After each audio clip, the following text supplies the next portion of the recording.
Welcome back. My name is Dr. Carl Baird, and today I'll be teaching you 5 things adults must understand to finally fix lower back pain. So the type of lower back pain that I'll be discussing in this video is this age-related lower back pain. Sometimes it's called non-complicated lower back pain, so it's not from a huge trauma like a car accident or a fall down the stairs. And there's no nervous system, there's no sciatica, but just this kind of chronic achy back pain that you start to notice get more frequent as you get older. This is 5 things that you should understand about your body to help limit impact on your spine and improve your exercise routine for less joint pain and arthritis as you get older. Let's go ahead and get started. The first thing you'll want to know about your body has to do with your pelvic positioning. And so by pelvis, what I'm talking about is this big bony structure that lies at the bottom or the foundation of your spine. And for adults with lower back pain, a lot of times what can happen is if your pelvis is too far rotated forward, that creates a lot of extension in the low back, which over time creates pain in your facet joints. Or maybe you sit a long time and what happens is your pelvis gets rounded forward, which creates a lot of compression in your discs. And so what we want to be able to do is find this nice middle ground position that limits the impact that goes through the spine itself. And I can show you how to do that with a little simple exercise that you can perform laying down, or you can also do it standing up, but it's a little easier and more comfortable laying down.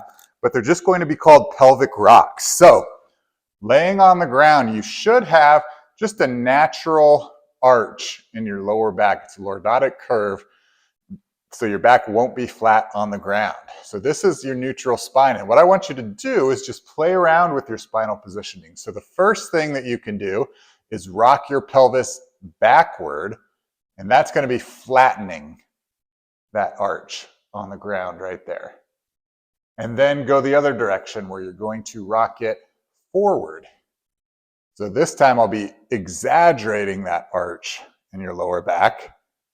And all you want to do is pay attention to what position feels the best, moving back and forth through that anterior and posterior rotated pelvis, just to give you an understanding of how to control that pelvic positioning so that the next time you experience lower back pain, you can mess around with your pelvic positioning to find that ideal position that limits impact that goes through your spine to help take your lower back pain away. The next thing you'll want to understand is how to find and keep your neutral spine position. This is really important as you move throughout your day, but also as you start your exercise routine and you start moving more and lifting heavier weights, you need to be able to maintain a neutral spine to limit impact that goes through the lower back itself. So let's talk about what the neutral spine is. So this is my spine model here, and basically the neutral spine is the position of the spine where the least amount of impact goes through the discs and your joints. And what you'll notice in this spine model is that it doesn't mean a straight spine. So you'll have different curves in the lower back. You have a natural lordotic curve. When you get up to that mid back, it's a kyphotic curve, and then back to that lordotic curve in the neck. And so you want to learn how to maintain that position as you move and as you exercise. So to do that, an easy way is with a PVC pipe, a broom, any sort of long skinny object, and you want to place it along your spine. And so to find your neutral spine, you'll want to find 3 points of contact. The first is the back of the head, the second is that mid back, and then the third is this pelvis area here. So again, you'll have a gap in that lordotic curve in the lower back and the neck. So this is your neutral spine.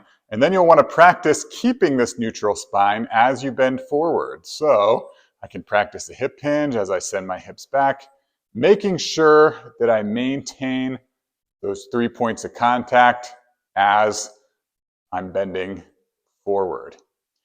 And so if you are experiencing lower back pain, it's important that you can find and maintain this position as you move and as you lift weights.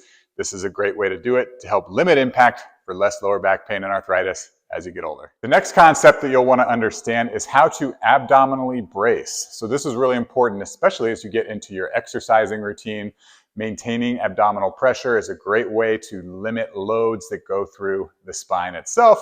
You can also use it throughout your day. If your back pain is really starting to get to you, you can just squeeze those abs to take pressure off of those joints. So to perform, there's not a lot to show, but just to help you think about it, to create this abdominal pressure, I want you to pretend like somebody's about to punch you in the stomach and you just need to brace for that impact. So again, that bracing is just an abdominal brace and it creates that muscular tension and intra-abdominal pressure to lower the load on the spine for less lower back pain.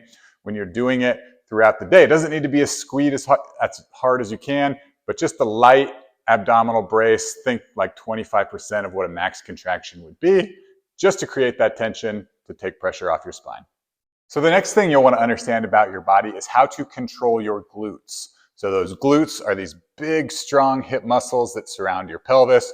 Really important for setting that spinal foundation that we talked about earlier in the video. And unfortunately, because a lot of people are forced to sit at work for a lot of their day, they lose this ability to control the glutes and the glutes become weak. So a great way to, again, regain control of your glutes and begin strengthening them is with an exercise called the glute squeeze and release. So again, you can do this standing, you can do this on the ground. The very intro level is just to squeeze both glutes as tight as you can. So you want to make sure that you have the ability to do this. This might be hard for somebody who doesn't have control of their glutes and maybe is experiencing lower back pain. So what you'll notice is as I squeeze those glutes, my hips will come up a little bit off the ground just as my glutes get nice and strong and contracted. So that's step one. Now, if you can do that, the next is called a glute squeeze and release. So this, I'm going to squeeze both glutes. I want to keep my left glute contracted as I relax my right glute. And once that right glute is contracted, then I can release the left and then start over where I can contract both. Now I'll keep the right side contracted as I release the left. And what you may notice as you do this, one, it might be hard to do. And second, it might be a little jerky as you try to relax one of your glutes. It's kind of like, And what you want to do as you get more repetitions is really smooth that out. And once you can do that, you've got regained control of those glutes. You can start to effectively build strength in that muscle. And the last thing you'll want to understand about your body to help finally fix lower back pain is how to breathe through your diaphragm. You might have heard this as diaphragmatic breathing or belly breathing, but what this does is, one, it's a basic movement pattern, and movement patterns help to limit impact that goes through your spine when you do it correctly, but it also helps you create intra-abdominal pressure to, again, take impact off your spine for less lower back pain. So I found the easiest way to learn this is on your back. You can bend your knees with your feet flat on the floor. I like to put one hand on my belly and one hand on my chest. And then from there, I want to take a deep breath in through the nose. And what I want to focus on is my belly coming up. We want to think of moving our diaphragm down to create that elevation in the belly. And what we really want to avoid is this chest breathing where I take a deep breath in and my chest is rising before my belly. So again, what it looks like, it's real subtle, so pay attention. I'm going to take a deep breath in.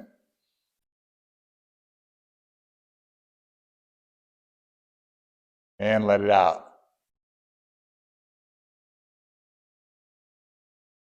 And so again, what you're paying attention to is you want that belly to rise and keep it out of your chest. So practice that diaphragmatic breathing to help limit lower back pain as you get older. So that's all I got for you today. That's 5 things you should understand about your body to help limit impact that goes through your spine for less lower back pain as you get older. These are all concepts that I teach to almost every person that comes into my clinic with lower back pain.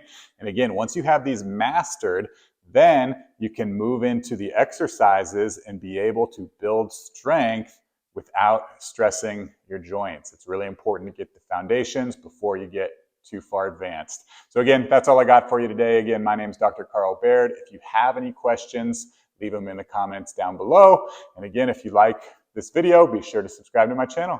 Thanks so much for watching.